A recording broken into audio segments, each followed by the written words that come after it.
Hola a todos, hola, hola. El día de hoy vamos a hablar acerca de la técnica de abordaje para diagnosticar el maltrato infantil. Vamos a comenzar con el tema de los cuidadores y luego vamos a pasar a hablar acerca de una técnica de juego psicodiagnóstico o sesión de juego, como es llamado desde el enfoque psicodinámico. Los invito a que revisen un recurso que se deja en el portal para que miren precisamente con mucha minuciosidad el tema de la sesión de juego. Van a poder ver allí un poco de lo que se les presenta hoy y también al final un caso que vamos a trabajar. ¿Listo? Espero que les agrade bastante la clase y que puedan aprender mucho de lo que se va a enseñar acá el día de hoy. Ojalá que estén muy juiciosos haciendo este casito, y para comenzar necesito que revisen el caso antes de ver la clase. Por favor, ya mismo se van a Mujer y Casos de la Vida Real. Se llama el caso Golpe tras Golpe. Es una novela mexicana o básicamente es traído desde un reportaje mexicano, pero es algo que se vive acá en Colombia también y se vive muchísimo. Entonces por favor revísenlo, y cuando lo revisen ya vuelven conmigo para comenzar nuestro tema. Tienen que verlo todo, porque de ahí vamos a extraer la información para nuestra clase.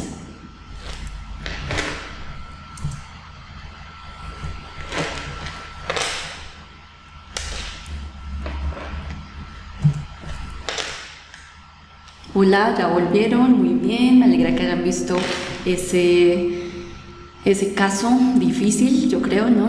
A mí me impactó bastante y es algo que realmente se ve en Colombia, se ha visto en muchos niños que han sido maltratados muy feo por sus padres de familia, por sus cuidadores. Así que hoy vamos a hablar acerca del maltrato infantil, y ya teniendo todo este caso en nuestra mente, vamos a ver qué es lo primero que se debe hacer, cómo debemos tomar la iniciativa para comenzar a trabajar en casos de maltrato infantil, y obviamente van a enriquecer todos esos conocimientos con otros módulos que vienen más adelante. Pero vamos con enfocándonos entonces en la etapa de la entrevista a los cuidadores. Recordemos que ya hay una entrevista para los niños específica, una entrevista que tiene que ver con todo lo que vamos a averiguar con los cuidadores, pero que va a ser específica para los niños. Y hoy vamos a trabajar la entrevista que se hace, o el diagnóstico que se hace por medio de la sesión del juego. Entonces, para empezar, como nos dimos cuenta, estamos con el caso de Sarita. Sarita es una niña que más o menos establecí yo al comienzo de la escena o del reportaje. Tendría más o menos unos 4 o 5 años, una niña que vive con una madre soltera, que quiere continuar con su vida, ¿no? A la que de pronto en algún momento se le truncó de pronto su ideal o su futuro o algo por tener esa hija. Sarita es una niña maltratada. Díganme ustedes de qué manera, no lo sé yo, no me acuerdo, pero acuérdense que hay distintos síntomas, hay distintas formas de maltrato, y acá las vamos a ver, ¿verdad? Entonces los invito a lo siguiente. Con el caso de Sarita vamos a enfocarnos en hacer este trabajo que les traigo a continuación, y es la presentación anudada, que ustedes muy juiciosamente revisen ese caso y revisen tanto la sintomatología con la que nos puede llegar Sarita, muy a profundidad, como las posibles causas o factores de riesgos que tiene Sarita, que tiene la familia como tal. También revisen, por favor, todo el tema del comportamiento que se está dando en casa, ¿no? Y cómo vamos a comenzar con un genograma. Lo más indicado en este caso es hacer un genograma. Entonces vamos a mirar quién es Sarita, quién es el padrastro de esta Sarita. En este caso ya tiene hermanos, así que lo primero es verificar con quién vive, más o menos qué edades tiene, qué roles cumple cada uno. Por lo visto, o por lo que se ve nada más en el video, digamos que la madre es una madre hogareña, ¿no? Una madre que cumple con aquel rol de solo hogar y atención a su hombre, más no sale de la casa, se dedica a sus hijos, a sus tareas, más bien él es el que hace eso, aunque no se muestra mucho, pero a pesar de que no contamos con toda la información, se va a poder extraer mucho de este caso. Listo. Para la entrevista con los cuidadores vamos a tener en cuenta lo siguiente, y es primero obviamente que se tiene que hacer en un ambiente que sea establecido donde haya privacidad. En este caso, por ejemplo, lo más probable es que nos llegue Sarita o el caso de Sarita ya sea vinculado por el medio del ICBF, por una queja de la tía, como vemos que es en este momento su recurso, por una queja incluso en algún momento puede pasar de su propia madre que diga ya no me aguanto más estos tratos, puede pasar porque se ven casos en los que es así. Podemos ver que Sarita vaya a la escuela y decida contar la orientación, o el mismo orientador del colegio se dé cuenta de todo esto, ¿cierto? Entonces obviamente va a haber una ruta de atención primaria, va a haber algunas cosas que hacer, que vamos a ver acá. Pero en dado caso de que nos lleguen los padres de Sarita, tenemos que hacerle una entrevista a ellos, ¿no? Y para esto vamos a revisar los siguientes temas que vemos ahí, después de hacer el genograma, después de preguntar pues, sus datos básicos, de revisar cómo son sus relaciones, mirar un poco todo lo que los ha traído hasta acá, cuál es el síntoma, cuál es el problema, qué es lo que está pasando en la familia, en fin. Lo primero es la expectativa hacia los hijos, la expectativa en cuanto a cómo quiere que se comporten, a cómo quiere que se comporte Sarita, qué quiere que sea Sarita. Los invito a que vean más o menos cuál es la expectativa que tiene ese padrastro sobre ella, porque si se fijan tiene un rol bastante marcado frente a lo que tiene que hacer la mujer. Y igualmente es un rol que hace o desarrolla la mamá, que Sarita imita también. Vemos que es un caso de violencia intrafamiliar, no solamente estamos hablando de un caso de violencia o maltrato infantil, sino un caso donde él maltrata a su mujer. Y también debemos ver entonces qué expectativa tienen hacia esos hijos varones que tienen en esa familia, ¿no? Porque al parecer, o según se ve, esos hijos varones son mucho más cuidados que aquella hija mujer, que aunque no sea propia, es hija, ¿verdad? Entonces, vamos a hacer esa revisión y a escribirlo cada quien en sus agendas. La expectativa que tienen acerca de ellos, la capacidad de cuidado que tiene cada uno. Entonces vamos a separar la capacidad de cuidado que tiene la mami de Sarita y el padre de Sarita, si tienen realmente una capacidad de cuidado, qué le pueden brindar. De pronto, si dentro de todo este videito ustedes pudieron ver algún factor que le pueda servir a la niña, un factor resiliente, o si definitivamente todo está en contraposición, podrían poner alguno, ¿no? La capacidad de cuidado que tengan en cuanto a el cuidado propio, el cuidado hacia el otro, el amor, el apego seguro e inseguro, la capacidad de comunicación que tengan, si tienen una comunicación asertiva, si de pronto son empáticos o más bien no lo son. Cualquier factor que ustedes puedan ver que también se le adiciona como riesgo, incluso si por ejemplo dentro de esa misma capacidad de cuidado está el hecho de que alguno pueda haber consumido algún alucinógeno, alcohol, etcétera, ¿no? O precisamente si tienen alguna pauta de crianza autoritaria, una pauta de crianza negligente o una pauta de crianza democrática. Ustedes revisarán y lo encasillarán en cada uno de esos objetivos.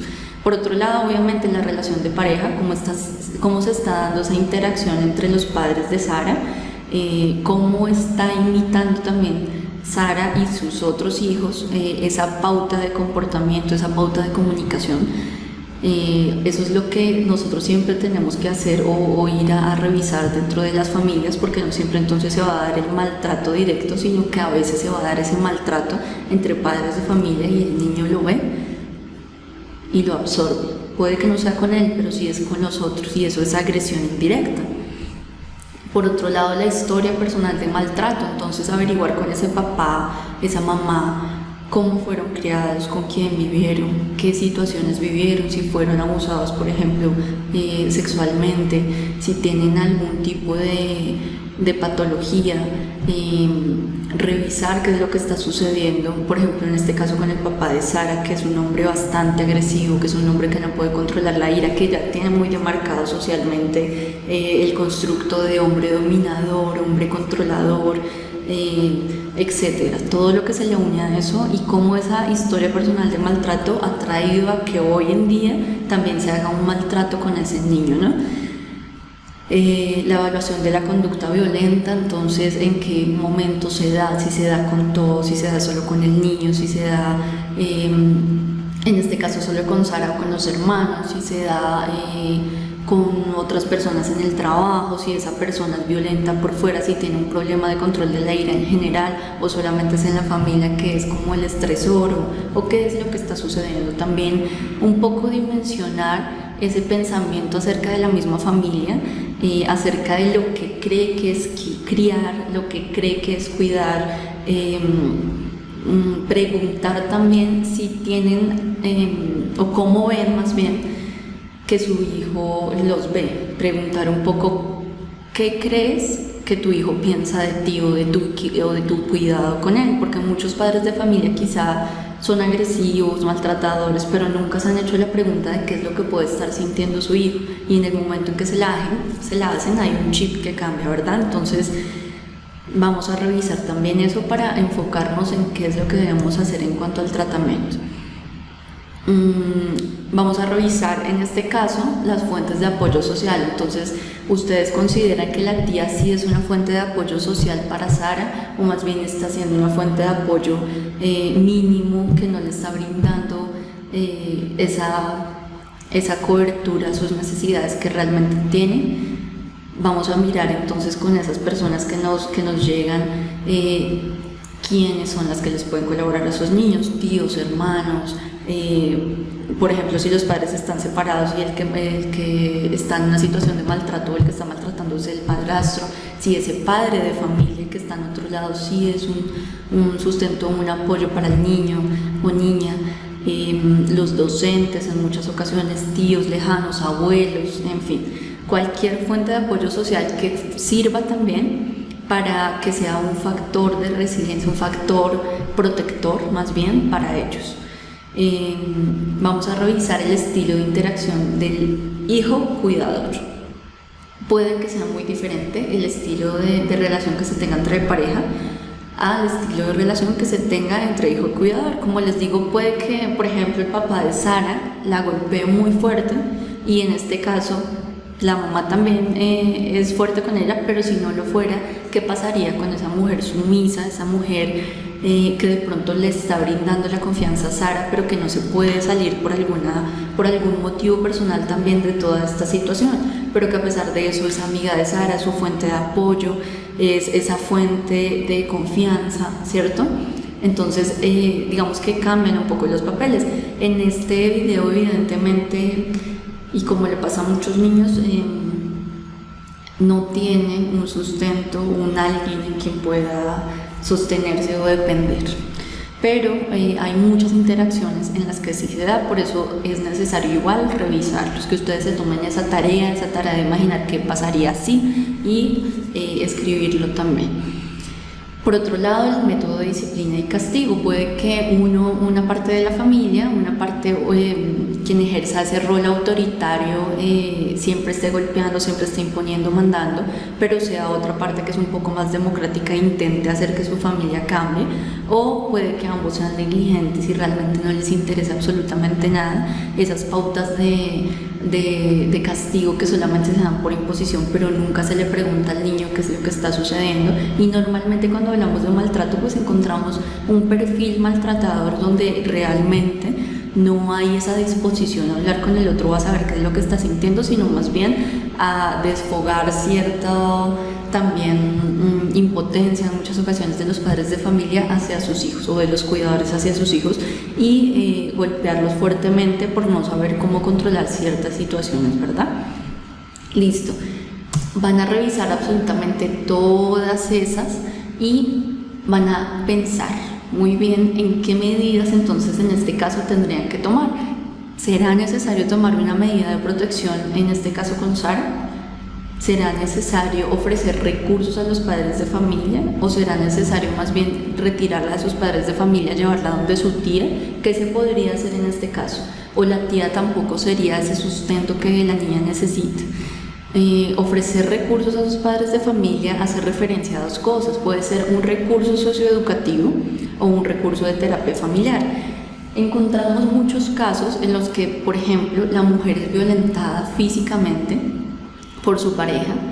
Esa pareja también violenta a la niña física, emocionalmente, y la madre necesita irse de ese lugar pero no tiene a dónde ir. Entonces, cuando busca la ayuda, por ejemplo, en la Secretaría de la Mujer, encuentra una ayuda también económica, en donde le prestan o le permiten que tenga una sustentabilidad por un tiempo, más o menos un mes o menos, para que logre encontrar, por ejemplo, trabajo, logre independizarse económicamente, logre buscar algún recurso, alguna persona que le pueda colaborar y entonces se le puede dar ese recurso, teniendo el caso de que esa mujer haya salido de su hogar con su hijo o su hija.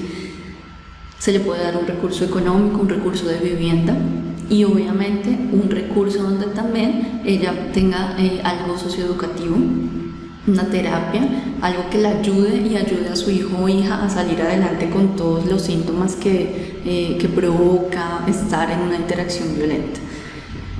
Y debes decidir en este caso si esta familia necesita terapia familiar o más bien necesita terapia individualizada. ¿Cuál sería o qué sería lo primero que harías?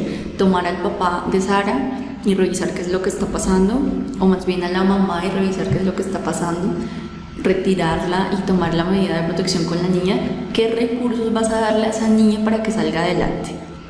Porque ya es una niña maltratada, una niña que definitivamente va a tener una sintomatología grande porque ella lleva más o menos, por ejemplo, que nos consulte en el último año, más o menos serían como unos 7, 8 años de maltrato. Así que es necesario mirar qué recursos socioeducativos podríamos ofrecerle a Sara y también, si se puede, desde la terapia familiar, con quién trabajaríamos, ¿verdad? Ahora vamos a hablar acerca de la sesión de juego diagnóstico y en este caso precisamente es diagnóstico porque vamos a enfocarnos en el tema de la evaluación. Pero recordemos que la sesión del juego, por ejemplo, como un factor socioeducativo o un recurso socioeducativo para Sarita o para cualquier niño que esté en situación de maltrato, también va a ser muy bueno, así que los invito a que lo revisen muy bien para que lo puedan trabajar en sus consultas. La recomendación del juego, de la sesión del juego diagnóstico, básicamente, es la siguiente, y es que no todos los niños van a querer jugar, ¿no? Precisamente porque no todos los niños nos van a llegar de la misma edad. Cuando hablamos de la técnica del juego, según Soledad y Maganto, como lo vemos acá en la parte de información, ellos nos dicen, o ellas más bien, nos dicen que los niños menores de 6 años van a tener de pronto alguna dificultad lectora, una dificultad para comprender, para verbalizar, una capacidad de comunicación un poco pues mínima, ¿no?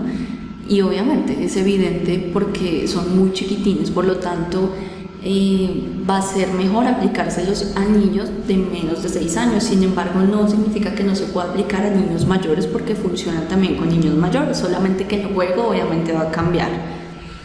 Es una técnica alternativa a otras técnicas, no significa que solamente con este tipo de diagnóstico ya se pueda decir algo acerca de las consecuencias o su sintomatología que ha causado todo el tema del maltrato infantil en el niño. Podemos abordarlo entonces con otro tipo de tests. Obviamente en esta entrevista vamos a ver qué ha pasado con el niño, cómo ha sido maltratado, de pronto nos puede contar algo, pero también mirar como tal el juego, qué rol está cumpliendo en esa familia, qué rol está desempeñando. Bueno, depende de la edad, depende de muchas cosas que vamos a ver a continuación.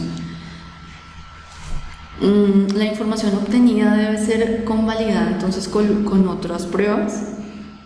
Obviamente con la entrevista de los cuidadores que anteriormente se vio. Si ustedes tienen la posibilidad de hablar con profesores, con tíos, hermanos, personas cercanas que estén enteradas acerca del caso, es mucho mejor, porque así van a poder convalidar esta información que van a obtener a través de la sesión del juego diagnóstico con esa información. Y obviamente las pruebas, ya sean proyectivas o psicométricas, que le realicen al niño. Igualmente pues la historia evolutiva del niño, ¿no? Lo primero entonces es cómo tiene que estar el consultorio adecuado para hacer la sesión del juego. Como lo vemos en la imagen, hay muchas cositas, está organizado, están bien guardadas, están a una altura establecida más o menos para esas edades de las que estamos hablando. La mesa tiene que ser como la ven acá, pequeña, y la ideal es que tú quedes como terapeuta, orientador, frente al niño, a la altura del niño y no más alto. Por eso la mesa se destina en este espacio, que haya un espacio donde él pueda jugar, donde pueda desplazarse, que no se enrede, que no haya riesgos. Y por otro lado está el tema de la sesión, del tiempo de la sesión. Se ha hablado de que tiene que durar 1 hora, pero también se ha demostrado que de pronto hay más efectividad con que se hagan 2 sesiones de 40 o 35 minutos. ¿Por qué? Los niños en la primera sesión van a estar acercándose a ese terapeuta, a esa persona desconocida, con ansiedad, con timidez, de pronto no van a querer hablar, de pronto no van a querer jugar. Por eso, de pronto en la segunda ocasión, como ya te conocen, ya ha habido un acercamiento, ya hay un rapport, ya hay un poco más de confianza, se puede dar un juego más tranquilo, más natural, etc. Por eso se recomiendan 2 sesiones. El material del juego va a depender de lo siguiente: la edad del sujeto, obviamente, porque estamos hablando de que nos pueden llegar a consultar niños muy pequeños, que hasta ahora están con el tema pues del juego simbólico. Podemos encontrar niños que estén muy apegados a sus padres y que no quieran por nada del mundo estar lejos de ellos. Entonces incluso vamos a tener en ocasiones que dejar entrar a los padres como para que se les evite esa ansiedad, sobre todo en la primera sesión. En la segunda lo más recomendable es que no se haga. Vamos a mirar entonces la edad del niño. Si por ejemplo ya la edad que tiene se puede proponer o se pueden tener esos materiales que le sirvan para hacer un juego de roles. Si ya tiene un pensamiento más avanzado, más construido, y puede decir: yo voy a jugar con herramientas que me permitan ser un bombero, un doctor, padre de familia, etc. O si más bien tenemos un niño que es muy pequeño, 2 y 3 años, que se queda solamente en la imitación y no tanto en la fantasía, sino más bien en imitar lo que mis papás y lo que mis docentes y lo que las personas hacen. Ellos ya pueden hacer un juego de roles, pero es un poco más limitado, ¿verdad? Un poco más limitado que en otras edades. Un niño de 2 años, un niño de 1 añito, con que nos va a llegar, va a querer tocar papel, plastilina, va a querer crear, les gusta más dibujar, precisamente porque en su etapa evolutiva todavía su cerebro está apenas formándose, haciendo esas redes neuronales tan fuertes que no le están permitiendo pues tener una imaginación más avanzada como si la puede tener un niño de unos 4 o 5 años. Por lo tanto, vamos a tener que ver eso, la historia personal, incluso dentro de la misma entrevista con los padres, ver cómo ha sido ese desarrollo físico, motor, ese desarrollo cognitivo del niño. Pueden decirnos que el niño ha tenido un retraso, que ha sido diagnosticado con autismo, que ha sido diagnosticado con algún tipo de retraso mental, tiene el coeficiente intelectual bajo, qué es lo que está pasando con ese niño y qué tipo de juguetes podemos usar con él. Todo eso tenemos que tenerlo en cuenta para no pues alterar toda la sesión del juego. Así que por eso lo primero es hacer la entrevista con los adultos para darnos cuenta de la historia del niño, y si ellos no nos pueden dar cuenta de eso, entonces buscar esa información por medio de los docentes si se puede, o revisarla de alguna manera. Si no, obviamente vamos a tener que hacerla con el niño, ¿no? Hacerle pruebas y tests para conocer qué es lo que sucede con él. Igualmente vamos a ver que con este tipo de prueba o de sesión de juego también vamos a poder evidenciar un poco de su maduración cognitiva, emocional, social, ¿vale? El material entonces va a ser inestructurado, estructurado, vamos a tener diferentes. Todos, lo importante es que tengamos muchas cosas, porque nos van a llegar probablemente diferentes niños y cada uno va a tener su historia diferente, por lo tanto va a jugar de una forma diferente, van a tener preferencias distintas. Cuando hablo de material inestructurado me refiero a telas, papeles, plastilina, etc. Todo con lo que ellos de pronto puedan crear y pueda facilitar como esa expresión, como a la fantasía, como a crear cosas diferentes. Material estructurado como tijeras, teléfono, tazas, muñecos, los que juegan con carritos, a los aviones, cocinita, todo eso. Juegos habituales para el niño, si se puede averiguar entonces cuáles son los juguetes que le gustan, si se tienen ahí, o de pronto que le traigan un juego de casa, algo con lo que nosotros también podamos hacer que el niño no se sienta tan ansioso, porque obviamente está en un lugar desconocido, con juguetes desconocidos, con personas desconocidas, ¿no?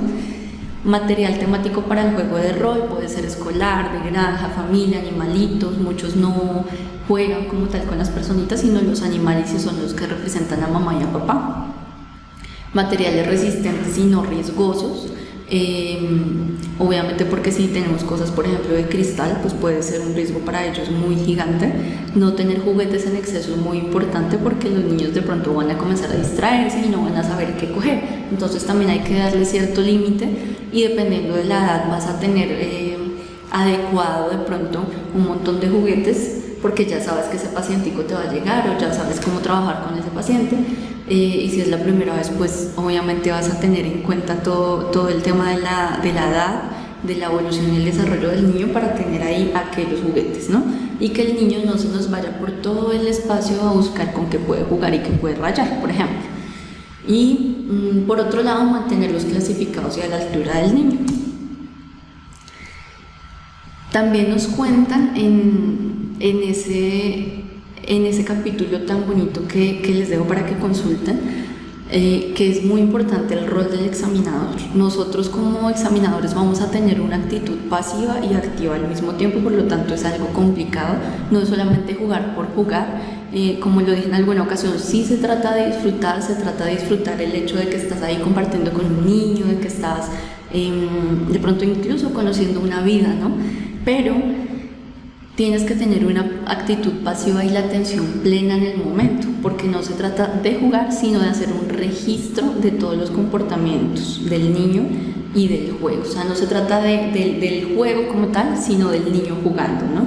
Entonces vamos a registrar con esa actitud, ya sea a tu forma, con descripción narrativa. Muchos lo prefieren, entonces escriben todo lo que está pasando, o pueden grabarse también, obviamente con el consentimiento. O también hacer un protocolo de registro, como lo pueden evidenciar en el capítulo. Si se quiere hacer de esa manera, de pronto les puede facilitar mucho las cosas, pero lo importante es que estén con todas las pilas puestas en el momento. Permanecer atento y receptivo a todo lo que diga el niño, revisar entonces cómo juega, a qué juega, con qué juega, cómo se mueve, qué es lo que toca, si me habla, si no me habla, qué es lo que pasa ahí. Formular o comprobar las hipótesis. Probablemente, si por ejemplo con el caso de Sarita nos llega la madre de familia angustiada porque le están pegando a su hija, le están pegando a ella, decide poner una denuncia, hipotéticamente, vamos a revisar alguna hipótesis con esa mamá, ¿no? Entonces ya tenemos una hipótesis antes de entrar a la sesión de juego con el niño. Por lo tanto, vamos a través de ese juego a comprobar la hipótesis, o también a generar una nueva. Actuar en función de la solicitud del niño. probablemente el niño va a querer jugar contigo, no va a querer jugar solo. Entonces te pueda decir o te pueda poner un rol, te pueda dar un muñeco para que generes algún tipo de juego, te puede pedir ayuda en algo. No es que estés ahí pasivamente y solamente escribiendo, sino que también juegues, pero no estés desatento y te involucres tanto en el juego que se te olvide que estás examinando, ¿no? Actuar entonces en función de la solicitud, pero no dar más allá. Puede que pase un error muy común y es, obviamente todos jugamos en algún momento de la vida y muchos olvidamos que es jugar con un niño. Entonces hay muchos niños a los que incluso tienes que empujarlos para que jueguen porque no saben cómo hacerlo o no saben, por ejemplo en el caso de Sarita, como nos dimos cuenta, y si toda su vida fue así, digamos que no tuvo muñecos, que siempre tuvo una actitud más hacia ser una niña adulta, hacia tener responsabilidades y que no se dejó jugar, no tuvo satisfechas esas necesidades de diversión.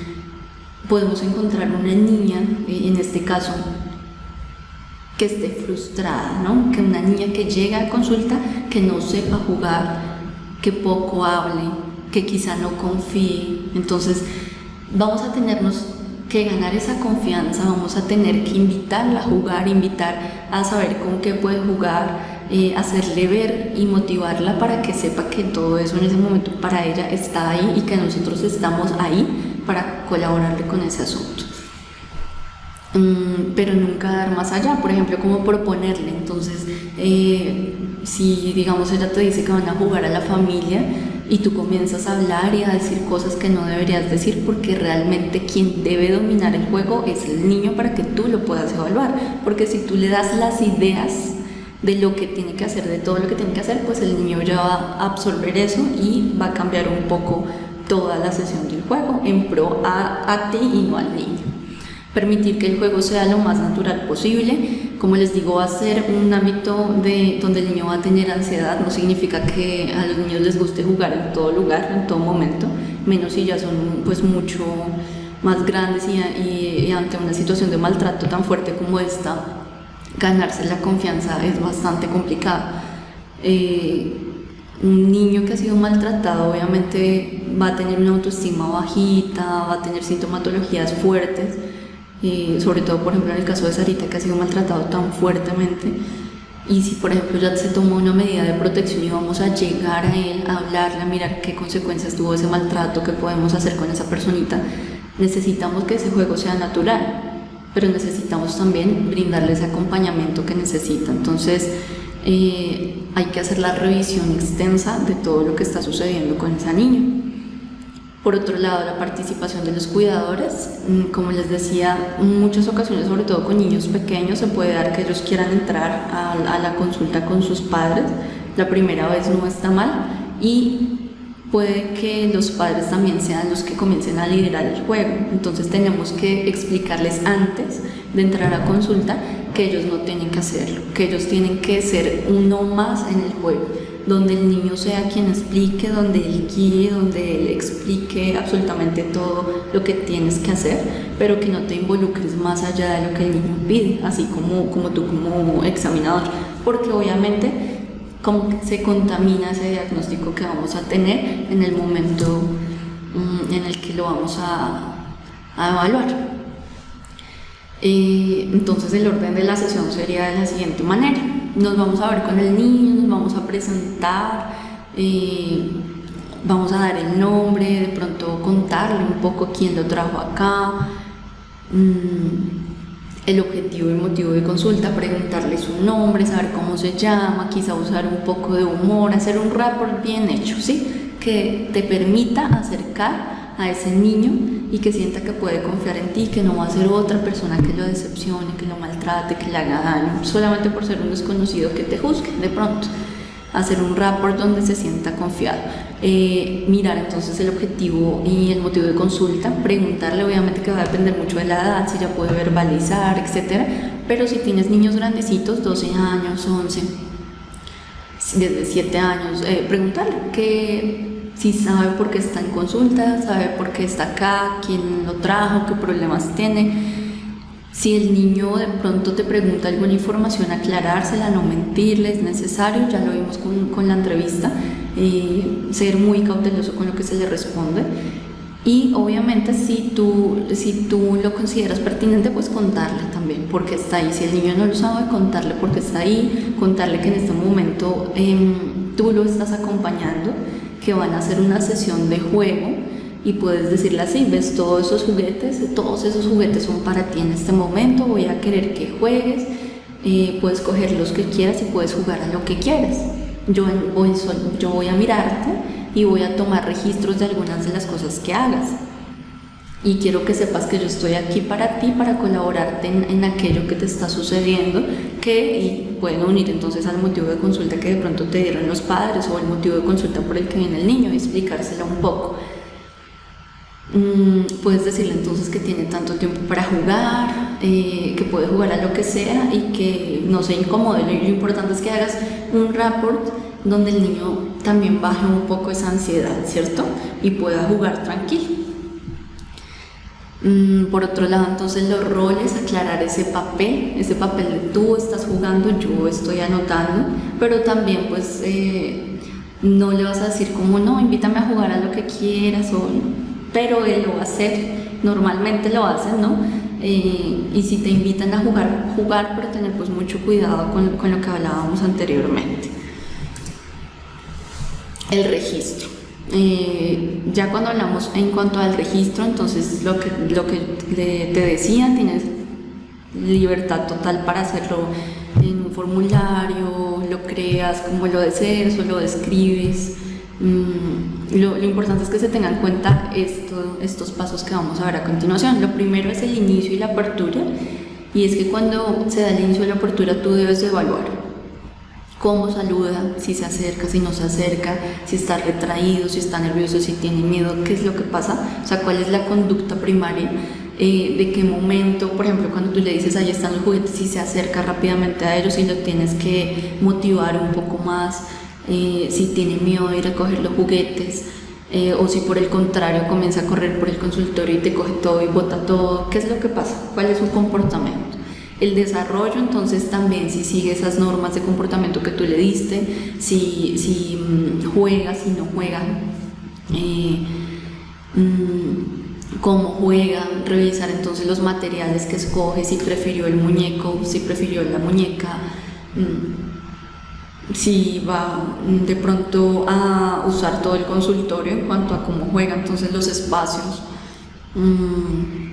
Si prefiere quedarse en una esquina retraído y que mejor no lo mires, o dice un poco desconfiado como que coge los muñecos pero se queda muy lejos, si prefiere más bien que no sé, tengas títeres por ahí y jugar contigo, si te invita al juego o no te invita, si más bien te juzga, te regaña, no quiere compartir contigo nada de lo que está jugando o quiere llevarse los juguetes.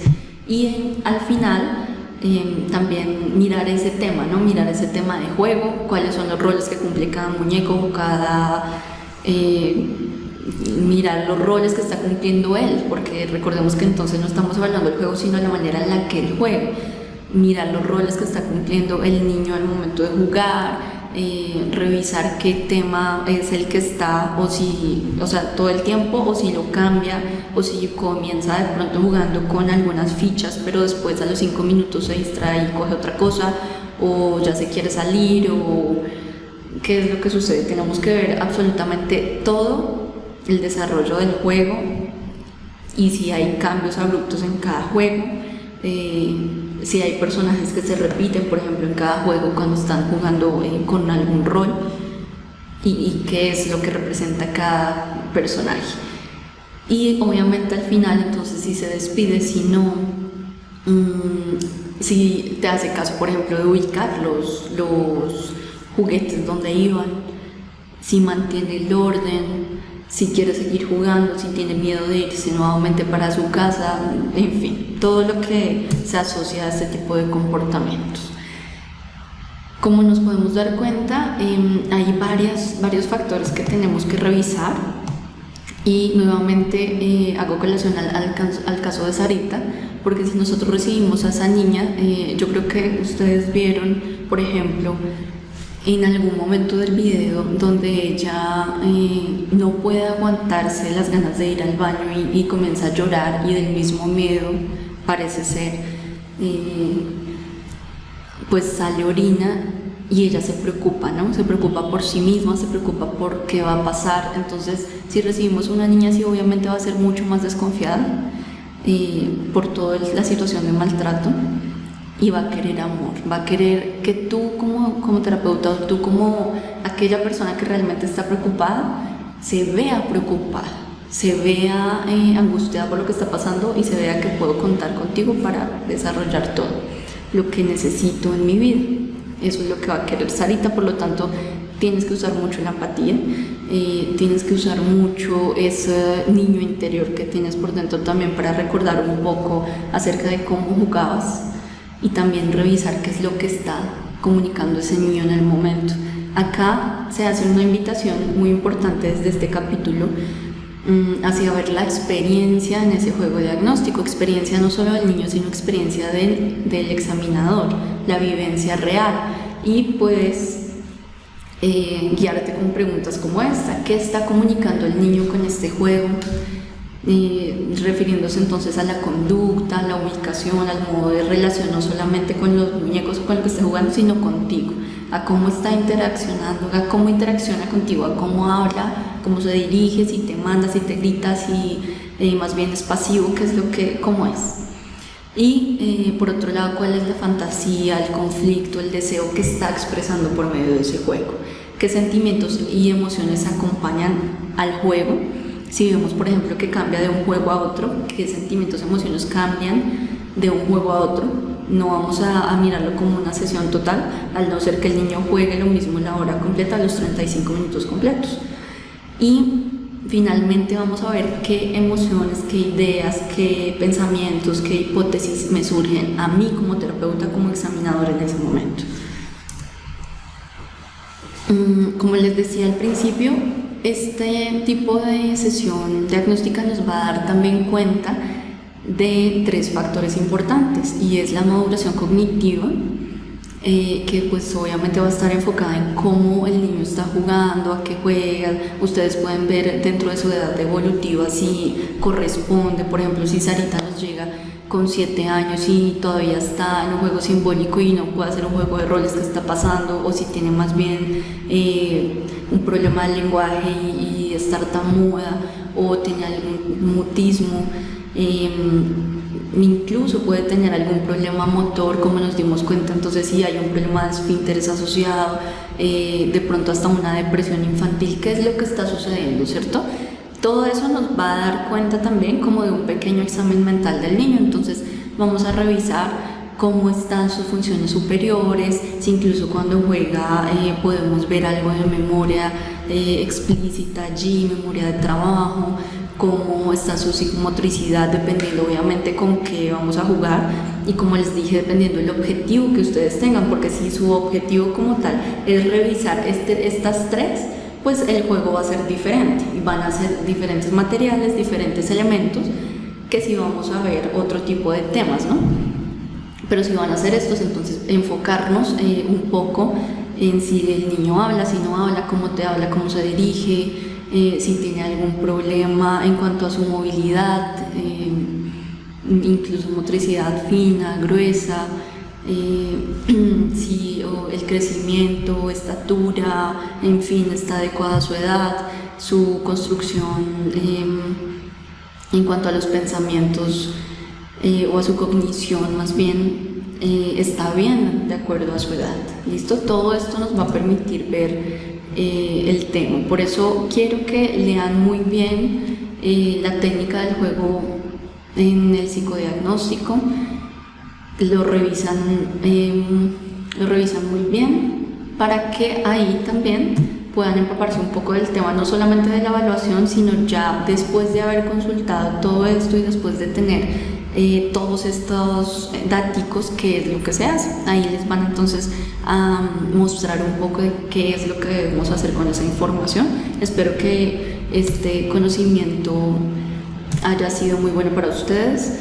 y puedan desarrollar una muy buena sesión del juego. Gracias y gracias por su atención, muy juiciosos con ese recurso virtual y hasta una próxima oportunidad. Chao.